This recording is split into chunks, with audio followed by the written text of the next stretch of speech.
A question we get a lot from travelers visiting Rio is, what are the top 10 restaurants? And unfortunately, that's not really the best question, especially for a destination like Rio de Janeiro. Foodie travelers who've been around know a better question, which is, what are the different ways to eat in Rio?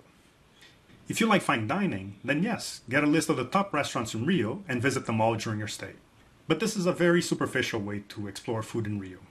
But if you really like food and culture and experiencing different types of places, settings, rituals, and of course prices, then take note of the following ideas for your trip to Brazil. First off, you can, of course, go to a restaurant. Our Food in Rio travel guide has a list of our favorite restaurants, which aren't necessarily the locals' top restaurant list, but are the ones that tourists love. The top restaurants in Rio, according to the locals, will be French food, sushi, pizza, burgers, and Italian joints, which will hardly impress foreign tourists.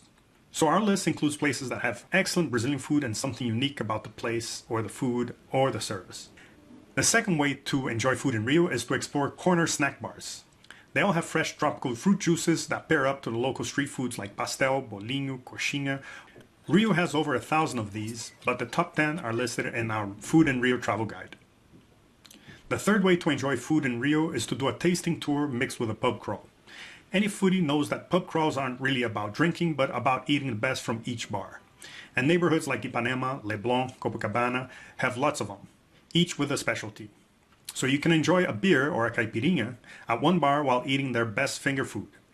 Our Food in Rio travel guide has a list of the various tasting tours in Rio, from pub crawls to fruit tasting to coffee and chocolate tasting. The fourth way to enjoy food in Rio is to visit a food by the pound lunch restaurant called Comida a Quilo, which is basically a buffet where you serve your own plate and pay according to the weight.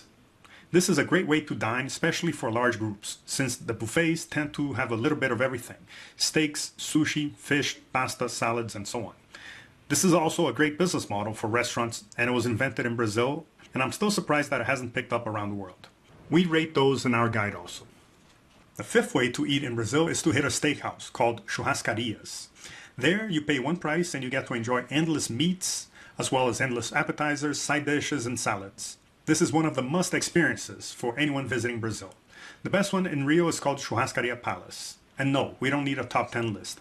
Just visit that one and see for yourself. The sixth way to enjoy food while traveling anywhere is to go on a picnic. Since you're on vacation and you can stop and eat anywhere at any time, why not choose a postcard location and enjoy some local foods and drinks you purchase at a gourmet supermarket nearby? In our Food in Rio travel guide, we have a list of places where you can picnic while enjoying a beautiful view. The seventh and probably funnest way to enjoy food in another culture is to take a half-day cooking class. Not only will you have lots of fun while eating and drinking what you're making, but you also have lots of time to ask your culinary instructor lots of questions about local culture and extract local tips from them. Learn more at cookinrio.com.